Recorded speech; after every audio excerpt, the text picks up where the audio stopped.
ಎಲ್ಲರಿಗೂ ಧನ್ಯವಾದಗಳು. ಜೈ ಭೀಮ್ನಿಂದ ಸ್ವಾಗತವನ್ನು ಅರ್ಪಿಸ್ತೇನೆ. ಮತ್ತು ನಿಮಗೆ ಗೊತ್ತು ನಿಮ್ಮ ಏನೇನು ಹಕ್ಕುಗಳಿದೆ ಅದ್ರ ಬಗ್ಗೆ ಫಸ್ಟ್ ಆಫ್ ಆಲ್ ನಿಮಗೆ ಅವೇರ್ನೆಸ್ ಇರಬೇಕು. ನಮಗೆ ಏನೇನು ಗೌರ್ಮೆಂಟ್ ಸ್ಕೀಮ್ಸ್ ಇದೆ ಮತ್ತು ನಮ್ಗೆ ಏನೇನು ಬರಬೇಕಾಗಿರೋ ಬೇರೆ ಅನುಕೂಲ ಏನೇನು ಬೇಕು ನಮಗೆ ಎಲ್ಲ ನಾವು ಗೌರ್ಮೆಂಟ್ ಕಡೆಯಿಂದ ಮಾಡ್ಕೋಬೇಕು. ಅದಕ್ಕೆ ನಾವು ಏನು ಮಾಡಬೇಕು, ಅಲ್ಲಿ ಏನೇನು ಸ್ಕೀಮ್ಸ್ ಇದೆ ಅಂತ ನೀವು ತಿಳ್ಕೋಬೇಕು.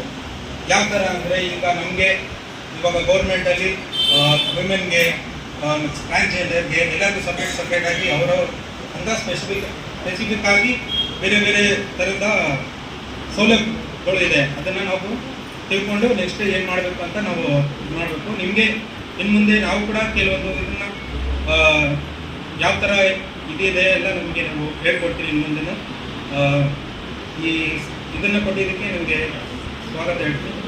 ಜೈ ಭೀಮ್.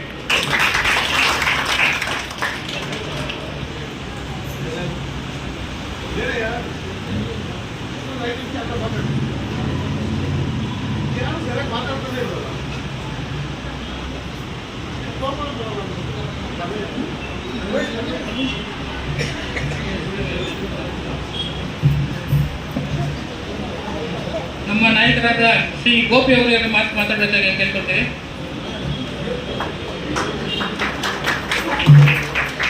எல்லாருக்கும் ஜெய்பீம், எல்லாருக்கும் வணக்கம். ஜனங்களோட என்ன பிரச்சனைனாக்க என்ன பெனிஃபிட் தெரியறதில்லை. மெயின் சின்ன சின்ன இம்பார்ட்டன்ட் ரொம்ப சின்ன சிம்பிளான விஷயம் கூட யாருக்கும் தெரியறதில்லை. சாதாரண சின்ன வாட்டர் தண்ணி வசதியிலேருந்து சொல்கிறேன். நான் தண்ணி வசதி கேட்க போனாலும் லீடர்ஷிப் சரி இருக்கிறதில்ல, லீடர்கிட்ட கேட்டாலும் மரியாதை இருக்கிறதில்ல. ஏதோ பிளான் பண்ணி பேசலான்னு யோசனை. இப்போ சார் சொன்னார் எஜுகேஷன் என்ன பெனிஃபிட் கூட இன்னும் கூட தெரியறதில்லை. அது சில பெனிஃபிட்ஸ் என்ன இருக்குது, அதெல்லாம் நீங்கள் சொன்னால் அதை நாங்கள் ஃபாலோ பண்ணுறோம். அப்படி மீறி ஃபாலோ பண்ண போனாலும் எங்கள் ஜனங்கள்